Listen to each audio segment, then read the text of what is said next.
ইয়াবা ট্যাবলেটের নাম শুনছেন নি? আপনারা মুরব্বীরা যারা আছেন আগে শুনছেন নি? আজ থেকে 15-20 বছর আগে নাম শুনছেন নি? শুনছেন? শুনছেন না। গাঁজা নাম শুনছেন নি? 20-25 বছর আগে শুনছেন? 20-25 বছর আগের ইয়াবা ট্যাবলেটের নাম শুনছি আমরা? শুনি নাই। গাঁজার নাম শুনছি নি? শুনি নাই। শুধু জানতাম মুরব্বীরা আকিস বিড়ি খাইতো, আবুল বিড়ি খাইতো, আকিস বিড়ি খাইতো। আর এখন ইয়াবা খায়, গাঁজা খায় আর ট্যাবলেট খায়। কিছু কিছু টাকা আমাদের মাঝে মধ্যে পড়ে, এ টাকা আর কানি সিরা। তো এটা জানতাম না। তো একদিন দোকানদার কাছে বললাম যে অনেক সময় টাকা আসে এটার কানি সিরা, আবার এটা কানি পুরার দাগ। তখন বলো হুজুর এটা জানেন না আপনি? আমি কই না। এগুলা দিয়ে যারা নেশা করে তারা ইয়াবা ট্যাবলেট খায়। নাউজুবিল্লাহ বলেন। টাকা দিয়ে ইয়াবা ট্যাবলেট টানে। কেমন জাতের মানুষ!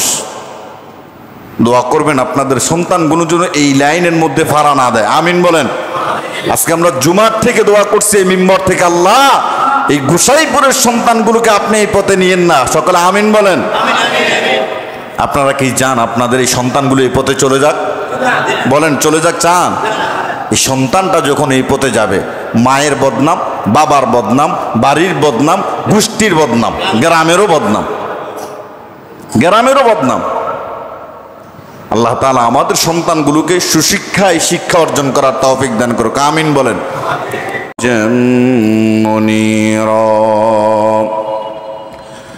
أما بعد فأعوذ بالله من الشيطان الرجيم. بسم الله الرحمن الرحيم.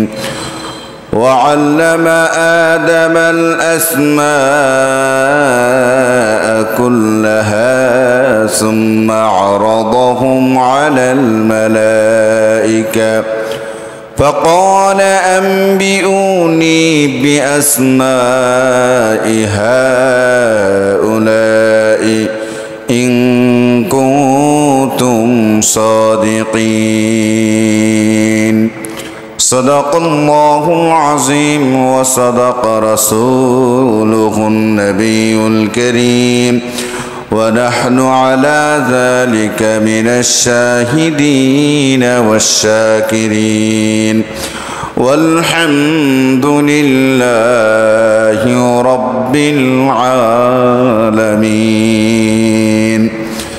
إن الله وملائكته يصلون على النبي يا أيها الذين آمنوا صلوا عليه وسلموا تسليما. اللهم صل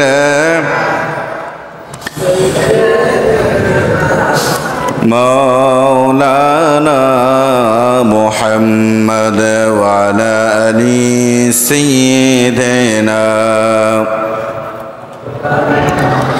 محمد. اللهم صل على سيدنا مولانا محمد وعلى آل سيدنا.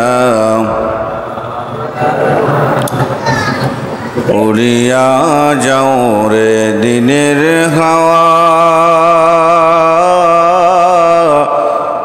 উড়িয়া যাও রে মদিনা, মুদের সালাম পৌঁছে দিও দয়াল নবীর আওয়াজায়। আল্লাহুম্মা সাল্লি سيدنا مولانا محمد وعلى آل سيدنا. لا إله إلا الله لا إله إلا الله لا إله لا إله إلا الله لا إله لا إله तौहीद की अमानत सीनों में है हमारा आसान ही मिठाना नामो निशा हमारा ला इलाहा لا إله إلا الله لا إله الله لا إله لا إله إلا الله محمد رسول الله सल्लल्लाहु अलैहि वसल्लम। अस्सलामु अलैकुम व रहमतुल्लाहि व बरकातुहू। उपस्थित सम्मानित मुसल्लियान किराम, मुरब्बियान निजाम, उलामाए किराम, ছাত্র ভাইরা, আল্লাহর দরবারে লক্ষ কোটি শুকরিয়া আদায় করছি। আল্লাহ রাব্বুল আলামিন আমাদেরকে জুমার দিন মসজিদ আসার বসার কিছু কথা শোনার তৌফিক দান করেছেন। এজন্য শুকরিয়া আদায় করে সমস্যার সকলে বলি আলহামদুলিল্লাহ। দরুদ ও সালাম সর্বকালের সর্বশ্রেষ্ঠ মহামানব রাসূল আকরাম সাল্লাল্লাহু আলাইহি সাল্লামের উপর আল্লাহুম্মা সাল্লি আলাইহি আল্লাহুম্মা বারিক আলাইহি। আল্লাহ যেন কবুল করেন, সকলে বলি আমিন। সম্মানিত মুসলিয়ান কিরাম, মানুষের হায়াত মত কার কখন আসে বলা যায় না। এই দেখলাম ভালো মানুষ, একটু পরে শুনলাম দুনিয়ার থেকে চলে গেলেন। মানুষ কখন কোথায় কিভাবে মরবে এটা মানুষ নিজেও জানে না, কল্পনাও করতে পারে না। আপনাদেরকে বাস্তব একটা ঘটনা শোনাই। নোয়াখালীর এই যে একজন ওমান প্রবাসী ভাই দেশে আসলেন, খুব বড় আশা নিয়ে দেশে আসলেন। তিনি বিবাহ করে গেছেন, সন্তানটাকেও আদর করতে পারেন নাই, কোলে নিতে পারেন নাই। সন্তান দেখবেন, মা বাবা আত্মীয় স্বজন সকলের সাথে দেশে থাকবেন, আনন্দ করবেন, মিলেমিশে থাকবেন।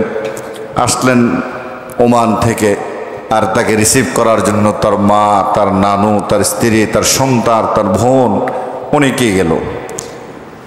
সবাই কি জানতো যাওয়ার পথে তারা দুনিয়ার থেকে বিদায় হয়ে যাবে? জানতো না। খুব হাসি খুশি হৃদয় নিয়ে তারা গেলেন।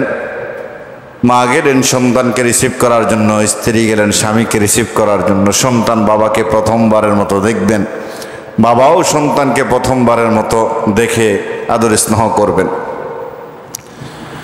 আল্লাহর হুকুম আসার পথে দুর্ঘটনার শিকার হয়ে মাও চলে গেলেন, নানিও চলে গেলেন, স্ত্রীও গেলেন, সন্তানটাও চলে গেলেন। এভাবে পরিবারের 7 জনকে তিনি হারালেন। 7 জনকে তিনি হারায় ফেললেন। তিনি যে বক্তব্যটা দিয়েছেন যে আমি আমার স্ত্রীকে টানতেছি বাহির হওয়ার জন্য, সে তার মেয়েকে ধরে রেখেছে। অর্থাৎ মা তার মেয়েকে ছাড়া আসবে না, মা তার মেয়েকে ধরে রেখেছে। আমি আমার মাকে টানতেছি বাহির হওয়ার জন্য, আমার মা আমার নানুকে ধরে রেখেছে। একজন আরেকজনকে ছাড়া বাহির হচ্ছে। কি করুণ পরিণতি! কখন কার মৃত্যু এসে যায় কেউ বলতে পারবে না। ইদা জাআ আজালুহুম লা ইস্তাখিরুনা সাআতান ওয়ালা ইস্তাকদিমুন। যখন আজরাইল আসবে তখন আর 1 সেকেন্ড এদিক সেদিক করবে না, দেহ থেকে রূহটা বাহির করে নিয়ে যাবে। সময় শেষ, দুনিয়ার হায়াত শেষ। চলেন, এই দুনিয়াটা আসলে আমাদের জন্য একটা মেহমানখানা। আসলাম, কয়েকদিন থাকলাম, চলে গেলাম। এই কয়েকদিন দুনিয়ায় থাকলাম, ভালো মন্দ কি করলাম না করলাম, আবার দুনিয়ার জমিন থেকে যাওয়ার পরে এগুলো আল্লাহর কাছে হিসাব দিতে হবে। দুনিয়ায় কেমনে চলছেন, কিভাবে চলাফেরা করছেন, নিজে কিভাবে চললেন, স্ত্রী সন্তানদেরকে কিভাবে চলালেন, মেয়েকে পর্দা করালেন কিনা, সন্তানকে দ্বীনি ইলম শিক্ষা দিলেন কিনা, এগুলো সম্পর্কে আল্লাহ তাআলা কিয়ামতের ময়দানে জিজ্ঞাসা করবে।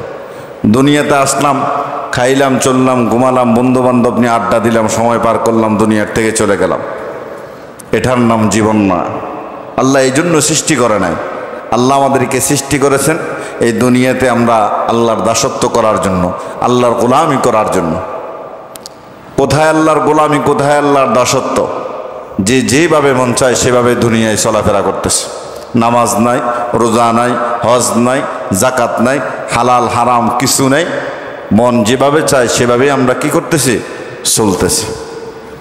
আল্লাহ তাআলা আমাদেরকে বুঝার মানার তৌফিক দান করুন, সকলে পড়ে আমিন। সম্মানিত মুসল্লিয়ান কিরাম, আমাদের বিষয়টা ছিল মুমিন কিভাবে দিনরাত অতিবাহিত করবে। মাঝখানে আরেকটা বিষয় একজন ভাই বলল, হুজুর জ্ঞান সম্পর্কে, ইলম সম্পর্কে একটু আলোচনা করবেন। এই জন্য আমরা আবার আলোচনার ফাঁকে ইলমটাকে ঢুকায় নিলাম। ইলম এমন একটা দামি সম্পদ, জ্ঞান এমন একটি দামি সম্পদ। ইলম যারা অর্জন করবে, জ্ঞান যারা হাসিল করবে, সমাজে তারাই সম্মানিত হবে। শুধু সমাজে নয়, দুনিয়াতেও সম্মানিত হবে, পরকালেও সম্মানিত হবে। দুনিয়াতেও লাভবান ইলম অর্জন করার কারণে, পরকালেও লাভবান হবে। কারণ আল্লাহ তাআলা আমাদেরকে যখন মায়ের গর্ভ থেকে দুনিয়ায় নিয়ে এসেছেন, জ্ঞান ছাড়া আমাদেরকে দুনিয়ায় নিয়ে এসেছেন। আমরা কথা বলতে জানতাম না, খিদা লাগলেও বলতে পারতাম না মাকে, মা আমার খিদা লাগছে। কান্না ছাড়া কোনো ভাষা আমার নাই, কান্না ছাড়া কোনো ভাষা নাই। বাবাকেও বাবা ডাকতে পারতাম না জবান দিয়া, মাকেও মা ডাকতে পারতাম না।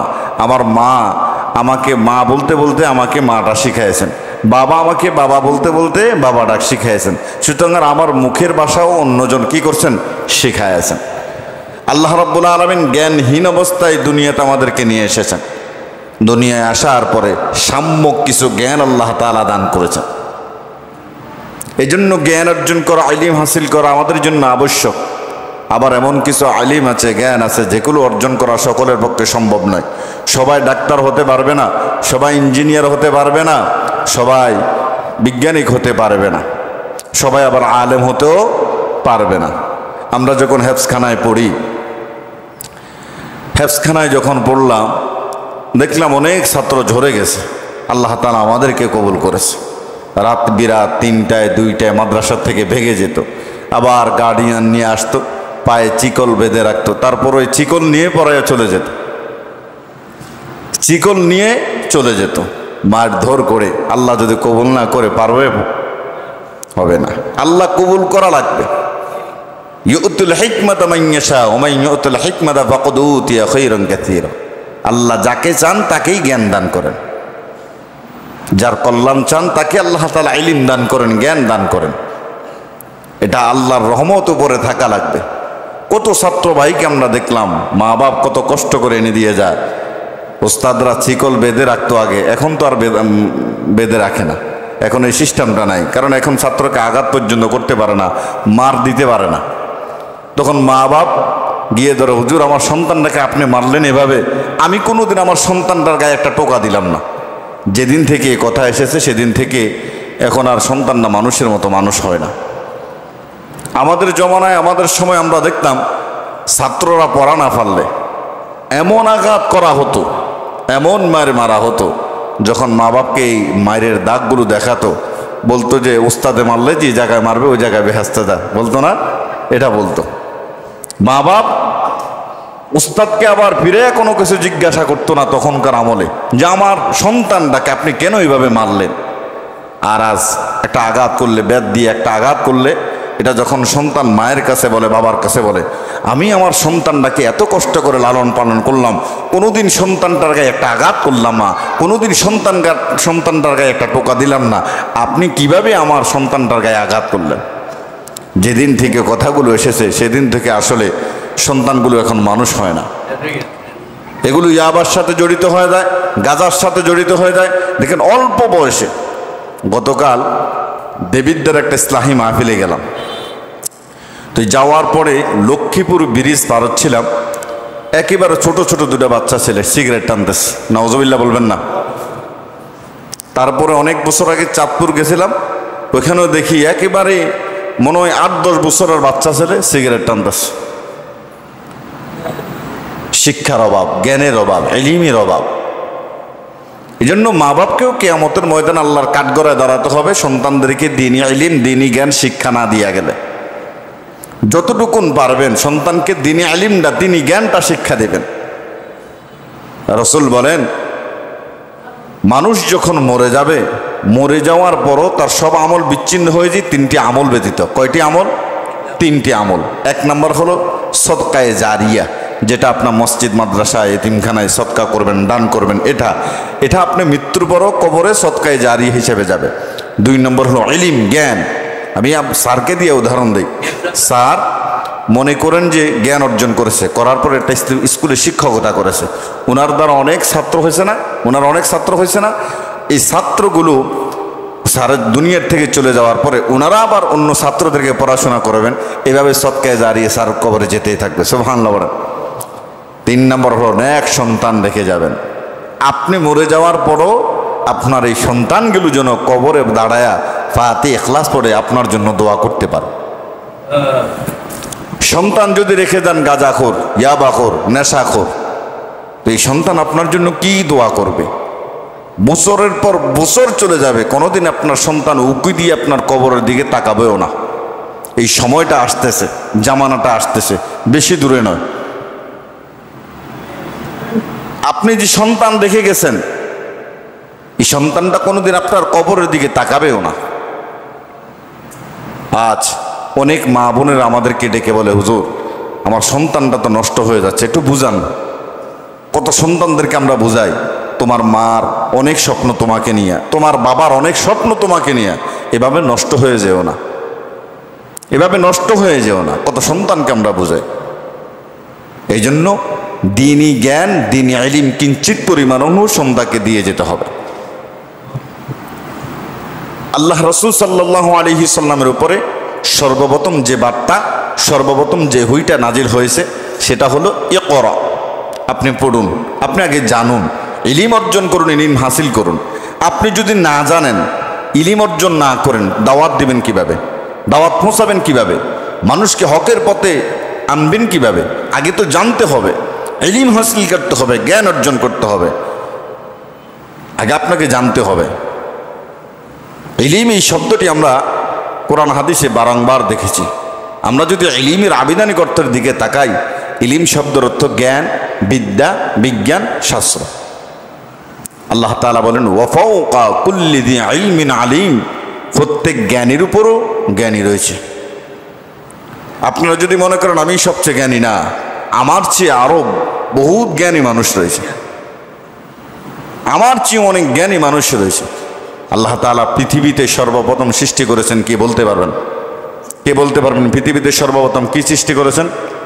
কলম সৃষ্টি করেছেন। কি সৃষ্টি করেছেন? কলম।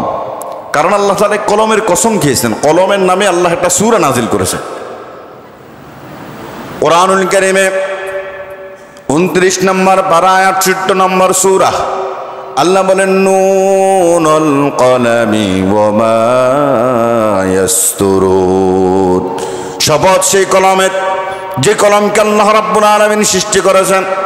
উবাইদা বিন সামিত রাদিয়াল্লাহু তাআলা আনহু বলেন, আল্লাহর নবী সাল্লাল্লাহু আলাইহি সাল্লাম বলেন, আল্লাহ রাব্বুল আলামিন সর্বপ্রথম কলমকে সৃষ্টি করার পর আল্লাহ বলেন, ও কলম লিখো। কলম বলল, রব্বুল আলামিন কি লিখবো? বলো, তাকদীর লিখো, মানুষের ভালো মন্দ গুলো লিখো। দুনিয়াতে যা কিছু হবে হচ্ছে, পরবর্তীতে যা কিছু হবে সব কিছু লিপিবদ্ধ করো। এই কলমের কারণে ইলমের গুরুত্ব ফজিলত প্রমাণিত হয়েছে। কলমের কারণে যুগে যুগে আমরা ইলম পেয়েছি, কলমের কারণে কোরআন পেয়েছি, কলমের কারণে হাদিস আমরা পেয়েছি। সুবহানাল্লাহ বলেন। কলমের কারণে পেয়েছি। আর যদি কলম না থাকতো তখন আমরা কোরআন পেতাম না, কলম না থাকলে আমরা হাদিসও পেতাম না। কোরআন যখনই নাজিল হতো তখনই সেটা লিপিবদ্ধ করে রাখতেন। সুবহানাল্লাহ। যখনই কোরআন নাজিল হতো রাসূল সাল্লাল্লাহু আলাইহি সাল্লামের পবিত্র জবান দিয়ে কোনো কথা বলতেন, সঙ্গে সঙ্গে লিপিবদ্ধ হয়ে যেত।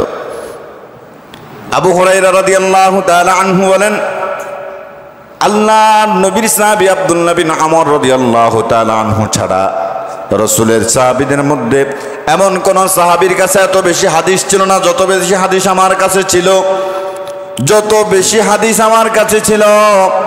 কারণ আব্দুল্লাহ বিন আমর আমার থেকে বেশি হাদিস বর্ণনা করেছেন। তিনি যখন রসুলের জবানে হাদিস শুনেছেন সঙ্গে সঙ্গে লিখে রেখেছেন। আমি আর লিখি নাই, এজন্য আমি এত বেশি হাদিস বর্ণনা করতে পারি নাই। আব্দুল্লাহ বিন আমর যখনই রসুল কোনো কথা বলেছেন তখনই কি করেছেন? লিখে রেখেছেন। তখনই কি করেছেন? লিখে রেখেছেন। লিখছে বলে আজ আমরা হাদিস পেয়েছি, লিখছে বলে আজ আমরা কোরআন পেয়েছি। আল্লাহ রাব্বুল আলামিন এই ইলমের কারণে, জ্ঞানের কারণে মানুষকে সম্মানিত করেছে। আজ যারা ইলম অর্জন করেছে, জ্ঞান অর্জন করেছে, সুশিক্ষায় শিক্ষিত হয়েছে, সমাজে তাদের দাম আছে না নাই? বলেন আছে না নাই? চুপ করে থাকবেন না, কথা বলবেন। আমি আলোচনা করব, কথা না বললে এটা আমার কাছে মজা লাগে না, এজন্য কথা বলবেন। সমাজে যারা শিক্ষিত তাদের সম্মানটা সমাজে আছে না নাই? কথা বলেন আছে না নাই? আছে। একটা মেল দরবার হলে আপনারা এই মেল করার জন্য কোনো মূর্খকে ডাকেন না শিক্ষিত মানুষদেরকে ডাকেন? শিক্ষিত মানুষ। শিক্ষিত মানুষের মেধা আর মূর্খ মানুষের মেধা কি এক? যদি এক হতো, যদি এক হতো তাহলে মূর্খতে শিক্ষিত হয়ে যেত, মূর্খই শিক্ষিত হয়ে যেত। এজন্য আল্লাহ বলেন কুল হাল ইয়াস্তাউল্লাযীনা ইয়া'লামুনা ওয়াল্লাযীনা লা ইয়া'লামুন। রাসূল, যারা জানে আর যারা জানে না তারা কি সমান হতে পারে? বলেন সমান হতে পারে? কখনোই সমান হতে পারে না। রাত আর দিন যেমন সমান নয়, যারা জানে আর যারা জানে না তারাও কোনোদিন সমান হতে পারে না। ইলমের কারণে, জ্ঞানের কারণে মানুষকে আল্লাহ তাআলা সম্মান দিয়েছেন। এই সম্মান কত বেশি দিয়েছেন আপনি কল্পনা করতে পারবেন না। পৃথিবীতে 18,000 মখলুকাত আল্লাহ তাআলা সৃষ্টি করেছেন, মতান্তরে কম বেশি হতে পারে। এই 18,000 মখলুকাতের মধ্যে সর্বশ্রেষ্ঠ সৃষ্টি কে? কে? মানুষ। কে? মানুষ। বলতে পারেন হুজুর ফেরেশতাদের সম্মান কি কম? হ্যাঁ, ফেরেশতাদের সম্মান মানুষের থেকে কম। আল্লাহ তাআলা ইলমের কারণে আদম সন্তানকে সম্মানিত করলেন। আল্লাহ আদমকে বানানোর পরে ফেরেশতাদেরকে বললেন উসজুদ লি আদম, সিজদা করো আদমকে। সঙ্গে সঙ্গে কি করলেন? সিজদা করলেন। এখন বলেন, আপনারা বলেন এবার, সম্মানটা ফেরেশতার বেশি হয়ে গেল না মানুষের? মানুষের সম্মানটা বেশি হয়ে গেল। শয়তান 1000 বছর ধরে আল্লাহর ইবাদত করে, গোলামি করে। জান্নাতে আল্লাহ শয়তানকে জায়গা দিয়েছেন। এবার শয়তানকে যখন বলল মানুষকে সিজদা করো, শয়তান বলল না আল্লাহ আমি করতে পারি না, আমার সম্মানটা উপরের আর মানুষের সম্মান নিচের। উপরের মানুষ হয়ে কিভাবে আমি নিচের মানুষটাকে সম্মান করি? শয়তান যখন সম্মান করতে অস্বীকৃতি জানালো, সিজদা দিতে অস্বীকৃতি জানালো, আল্লাহ কোরআনের আয়াত নাজিল করে দিয়ে শয়তানকে কাফেরদের দলের অন্তর্ভুক্ত করে দিলেন। আল্লাহ বলেন নাবা ওয়াস্তাকবারা ওয়া কানা মিনাল কাফিরিন। যাও কাফেরদের দলে চলে যাও। তুমি যেহেতু আমার আদমকে সম্মান করবে না, সিজদা করবে না, তো তোমাকে আমার জান্নাতের কোনো লাভ নাই। যাও তুমি আজকে থেকে কাফেরদের দলের অন্তর্ভুক্ত।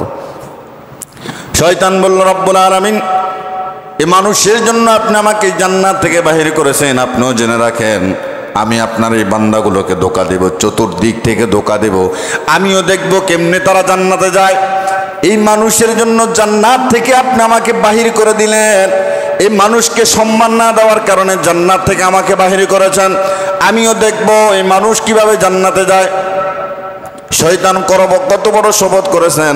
এই জন্য কিছু মানুষকে আল্লাহ তাআলা শয়তান ওয়াসওয়াসা দেয়, নামাজে যাস না, নামাজ পড়িস না। নামাজ পড়া কে কি করেছে? আজকে জুমার দিন সকলের আছে, আগে আসা দরকার না? দরকার আছে না নাই? আছে। কিন্তু কয়জন আসছে? শয়তান ওয়াসওয়াসা দিছে, আরে মাত্র হুজুর উঠতেছে, আলোচনা করবে, আজান হবে, খুতবা দেবে, তারপরে নামাজে দাঁড়াবে, একটু আড্ডা দে, বন্ধু বান্ধব বসে থাক। বহুত সময়ের ব্যাপার, বহুত সময়ের ব্যাপার। অথচ আপনারা আসছেন জুমার দিন। জুমার দিনের তো আলাদা একটা ফজিলত আছেই, আলাদা একটা ফজিলত জুমার দিন আছেই। তারপরও রসুল বলেছেন আল মাজলিস ফিকহিন খায়রুম মিন ইবাদাতি 60 সানা। এই যে দ্বীনি মজলিস আপনারা বসলেন, আমি আলোচনা করতেছি, আপনারা শুনতেছেন। এই শোনার কারণে, এই মজলিসে বসার কারণে 60 বছর দাঁড়ায় নফল ইবাদত করলে যে সওয়াব, সমান সওয়াব আল্লাহ তাআলা আপনার আমার আমলনামায় লিখিয়ে দিয়েছেন। সুবহানাল্লাহ বলেন। এত বড় সওয়াবের অধিকারী সবাই হবে না, সবাইকে আল্লাহ দিনের জন্য কবুল করবে না, সবাইকে আল্লাহ তাআলা ভালো পথে রাখবে না। এই জন্য শয়তান ওয়াদা করেছেন, আল্লাহ আপনি আমাকে জান্নাত থেকে বাহির করেছেন, আমিও দেখবো আপনার বান্দারা কিভাবে জান্নাতে যায়, কিভাবে জান্নাতে যায় দেখবো। এত বড় শপথ যখন করেছেন, আল্লাহ বলেন আমার বান্দাদেরকে ধোঁকা দেবে, আমার বান্দারা যদি ফিরে এসে আবার আমার কাছে তওবা করে, শুনে নে আমি আল্লাহ রাব্বুল আলামিন মুহূর্তের মধ্যে আমার বান্দারে মাফ করে দেব। সুবহানাল্লাহ। শয়তান বলেছে আল্লাহ ধোঁকা দেব, ওয়াসওয়াসা দেব। قال فبما أغويتني لأقعدن لهم صراطك المستقيم। মুস্তাকিম সঠিক পথে আমি বসে থাকবো তাদেরকে ধোঁকা দেওয়ার জন্য। সুম্মা লাআতিয়ান্নাহুম মিন বাইনি আইদিহিম ওয়া মিন খালফিহিম ওয়া আন আইমানিহিম ওয়া আন শামাইলিহিম ওয়া লা তাজিদু আকতারুহুম শাকিরিন। চতুর্দিক থেকে শয়তান বলল শুধু এক দিক থেকে ধোঁকা দেব না, সামনের দিক থেকে, পিছন দিক থেকে, ডান দিক থেকে, বাম দিক থেকে, চতুর্দিক থেকে তাদেরকে আমি আক্রমণ করব। কয় দিক থেকে তারা ঠেকাবে? কয় দিক থেকে? আল্লাহ বলেন সব দিক দিয়ে তুমি ধোঁকা দাও, আমার কোনো সমস্যা নাই। সব ধোঁকা অতিক্রম করেও যদি আমার বান্দা ফিরে এসে আমি মাফ করে দেব। সুবহানাল্লাহ বলেন। সব বাধা অতিক্রম করে যখন আমার বান্দা আমার ঘরে আসবে আর আমার কুদরতি পায়ে সেজদা দিয়া পড়ে থাকবে, আমার বান্দার এই কপাল জমিনে পড়ার আগে আমি আল্লাহ আমার বান্দারে মাফ করে দেব। সুবহানাল্লাহ বলেন। শয়তান সেজদা করে নাই, ফেরেশতারা সম্মান করেছে, সেজদা করেছে। আল্লাহ রাব্বুল আলামিন এই মানুষকে ফেরেশতাদের উপরে সম্মান দিয়েছে। মানুষকে এত জ্ঞান, এত ইলম আল্লাহ তাআলা জানায় দিয়েছেন। আদম আলাইহিস সালাতু ওয়াস সালামকে বানানোর পর আল্লাহ পৃথিবীর সব ইলম, সব জ্ঞান আদম আলাইহিস সালাতু ওয়াস সালামের মাথার ভিতরে ঢুকায় দিয়েছেন। আল্লাহ তাআলা ফেরেশতাদেরকে ডাকলেন, ও ফেরেশতারা, মনে করেন এটা কি? বলেন এটা কি? মাইক্রোফোন। এটা কি? মাইক্রোফোন। আমি এখানে কথা বলি, এটা উপরে যাচ্ছে আর উপর থেকে আপনাদের পুরা গ্রাম ছড়াচ্ছে। এখন ফেরেশতাদের সামনে এটাকে নিয়ে এসে আল্লাহ বললেন, ফেরেশতারা বলো এটা কি? তখন ফেরেশতারা বলল, ক্বালু সুবহানাকা লা ইলমা লানা ইল্লা মা আল্লামতানা ইন্নাকা আনতাল আলিমুল হাকীম। আল্লাহ তুমি আমাদেরকে যা শিখায়ছো, যা জানায়ছো, এগুলাই আমরা জানি, এর বাহিরে আমরা কিছু জানি, এর বাইরে আমরা কিছুই জানি না। আল্লাহ তাআলা আদমকে ডাক দিলেন, ওয়া আল্লামা আদামাল আসমা কুল্লাহা সুম্মা আরাদাহুম আলাল মালাইকা فقال أنبئوني بأسماء هؤلاء إن كنتم صادقين। সুবহানাল্লাহ পড়েন। আল্লাহ তাআলা আদমকে ডাক দিলেন, ও আদম, পৃথিবীতে যা কিছু আছে সব কিছুর নাম তুমি বলো। যখনই আদম আলাইহিস সালাতু ওয়াস সালাম এক এক করে পৃথিবীতে যা কিছু আছে সব কিছু আল্লাহ তাআলা শিখানো, যে ভাষা, যে ইলম, যে জ্ঞান দান করেছেন, মুহূর্তের মধ্যে আদমকে বলার পরে আদম আলাইহিস সালাতু ওয়াস সালাম বলে দিলেন। সুবহানাল্লাহ। এই জ্ঞান, এই ইলম আল্লাহ তাআলা মানুষকে দান করেছেন। ইলমের কারণে আর সম্মানিত হয়, ইলমের কারণে মানুষ দুনিয়া আখিরাতে কল্যাণ লাভ করে। আজ ইলম করছি, ইলম অর্জন করছি বলে আজকে আপনারা এখানে আমাকে বসতে দিয়েছেন। যদি আমি ইলম হাসিল না করতাম, জ্ঞান অর্জন না করতাম, এখানে তো দূরের কথা মসজিদে আপনাদের সামনে দাঁড়ায় কথা বলার ক্ষমতাও আমার থাকতো। একটা সময় যখন এত বেশি পড়াশোনা করি নাই, দাখিল পাস করলাম মাত্র, তখনও আমি গোপীনাথপুর মসজিদের ইমাম। তো একদিন হঠাৎ সালাম হুজুর নাই, জুমা পড়াবে কে? এখন আমার দায়িত্ব দিছে। মানুষের সামনে দাঁড়ায় আমি কখনো জুমা পড়াইনি, এ প্রথম।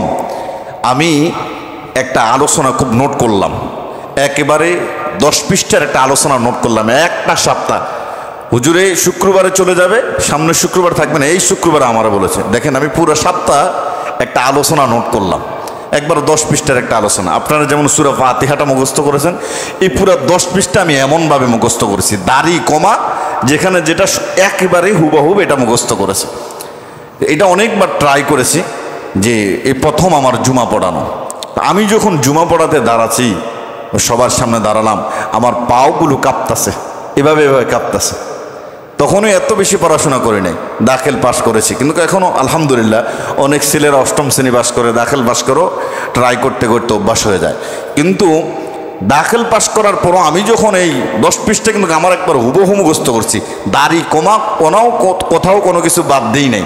তারপরও আমি যখন দাঁড়াইছি মানুষগুলোর সামনে 10 মিনিট কথা বলেছি, 10 পৃষ্ঠা 10 মিনিটে আলোচনা শেষ, 10 মিনিটে আলোচনা শেষ, অথচ আমার পা এইভাবে কাঁপতেছে।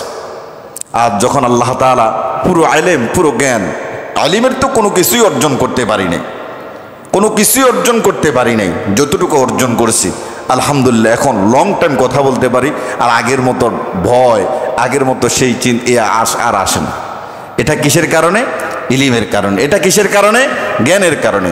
অনেক এই পৃথিবীতে, বাংলার জমিনে অনেক বড় বড় আলেম আছে, আমাদের চেয়েও বড়, কিন্তু তিনাদেরকে আলোচনা করতে বললে আলোচনা করে না।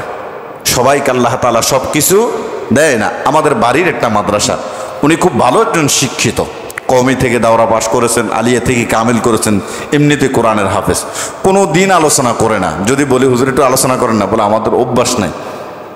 অভ্যাস মানুষের দাস, অভ্যাস মানুষের দাস। এই জন্য ইলম অর্জন করতে হবে, জ্ঞান অর্জন করতে হবে। আমরা সামনের সপ্তাহে এটা নিয়ে আবার আলোচনা করব। আজকে আপনাদের নামাজের পরে একটু গুরুত্বপূর্ণ কাজ আছে, বুড়িচং যাবে, এই জন্য সংক্ষেপ করতেছি যে সন্তানগুলোকে সুশিক্ষায় শিক্ষিত করবেন, ইলম অর্জন করাবেন। দুনিয়াতে যা কিছু অর্জন করেন না কেন কোরআন শিক্ষাটা দিয়ে যাবেন। কোরআন শিক্ষাটা যদি দিতে না পারেন, ওই যে প্রথমে বললাম, আপনি মরে যাওয়ার পর আপনার সন্তানটা আপনার কবরে উকি দিয়েও তাকাবে না, উকি দিয়েও চাইবে না। জামানা যত যাচ্ছে, সামনে যত আসছে, দিন তত খারাপ হচ্ছে, দিন তত খারাপ হচ্ছে। আগে ইয়াবা ট্যাবলেটের নাম শুনছেন নি আপনারা মুরব্বীরা যারা আছেন? আগে শুনছেন নি? আজ থেকে 15-20 বছর আগে নাম শুনছেন নি? শুনছেন? শুনছেন না। গাঁজা নাম শুনছেন নি? 20-25 বছর আগে শুনছেন? 20-25 বছর আগের ইয়াবা ট্যাবলেটের নাম শুনছি আমরা? শুনি নাই। গাঁজার নাম শুনছি নি? শুনি নাই। শুধু জানতাম মুরব্বীরা আকিস বিড়ি খাইতো, আবুল বিড়ি খাইতো, আকিস বিড়ি খাইতো। আর এখন ইয়াবা খায়, গাঁজা খায়, আর ট্যাবলেট খায়। কিছু কিছু টাকা আমাদের মাঝে মধ্যে পড়ে, এ টাকা আর কানি সিরা, তো এটা জানতাম না। তো একদিন দোকানদার কাছে বললাম যে অনেক সময় টাকা আসে এটার কানি সিরা, আবার এটা কানি পুরার দাগ। তখন বলো হুজুর এটা জানেন না আপনি? আমি কই না। এগুলা দিয়ে যারা নেশা করে তারা ইয়াবা ট্যাবলেট খায়। নাউজুবিল্লাহ বলেন। টাকা দিয়ে ইয়াবা ট্যাবলেট টানে। কেমন জাতের মানুষ! দোয়া করবেন আপনাদের সন্তানগুলো যেন এই লাইনের মধ্যে ফাড়া না দেয়। আমিন বলেন। আজকে আমরা জুমার থেকে দোয়া করছি, এই মিম্বর থেকে, আল্লাহ এই গোসাইপুরের সন্তানগুলোকে আপনি এই পথে নিয়েন না। সকলে আমিন বলেন। আপনারা কি চান আপনাদের এই সন্তানগুলো এই পথে চলে যাক? বলেন চলে যাক চান? এই সন্তানটা যখন এই পথে যাবে, মায়ের বদনাম, বাবার বদনাম, বাড়ির বদনাম, গোষ্ঠীর বদনাম, গ্রামেরও বদনাম, গ্রামেরও বদনাম। আল্লাহ তাআলা আমাদের সন্তানগুলোকে সুশিক্ষায় শিক্ষা অর্জন করার তৌফিক দান করুক। আমিন বলেন। আমরা ইলম সম্পর্কে আরো 2-1 সপ্তাহ আলোচনা করব। আল্লাহ তাআলা আমাদেরকে বুঝার, মানার তৌফিক দান করে সকলে বলি আমিন।